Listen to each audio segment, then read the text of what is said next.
పన్నీర్‌ని ఇంట్లోనే చేయగలిగినప్పుడు ఎందుకు బయట కొనాలి అనిపిస్తుంది. ఇదే కాదు ప్రతీదీ కూడా స్క్రాచ్ నుంచి చేయాలనిపిస్తుంది.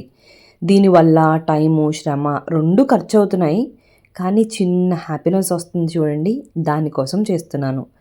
ఒక గిన్నెలోకి లీటర్ పాలను తీసుకుని మీడియం ఫ్లేమ్‌లో పెట్టుకుని పాలని బాగా కాగనివ్వండి. పాలు పచ్చివాసన పోయి బాగా కాగితేనే పన్నీర్ రుచి కూడా బావుంటుంది. పాలు బాగా కాగిన తర్వాత ఒక చెక్క నిమ్మరసాన్ని పిండేసుకోండి. లీటర్‌కి ఒక చెక్క చాలు. మనం నిమ్మకాయ పిండిన ఒక 2 నిమిషాలకి ఈ విధంగా విరిగిపోతుందనమాట పాలు. ఒకవేళ ఇలా విరగకపోతే మరొక చెక్క నిమ్మరసాన్ని పిండేసుకోండి. ఇలా విరిగిన వెంటనే స్టవ్‌ని కట్టేసుకోండి.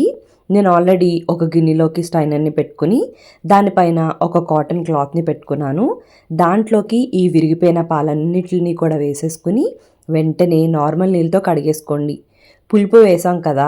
ఆ పులుపు టేస్ట్ పన్నీర్‌కి పట్టకుండా ఉండాలి అంటే వెంటనే నీళ్ళతో కడుక్కుని తర్వాత చూపిస్తున్న విధంగా క్లాత్ అంతా కూడా ఇలా పైన పెట్టేసుకుని ఏదైనా బరువును పెట్టుకుని ఒక్క 2 గంటల పాటు పక్కకు పెట్టేసుకోండి. 2 గంటలు అయిన తర్వాత తీసుకుంటే మనకి చక్కగా పన్నీర్ రెడీ అయిపోతుంది.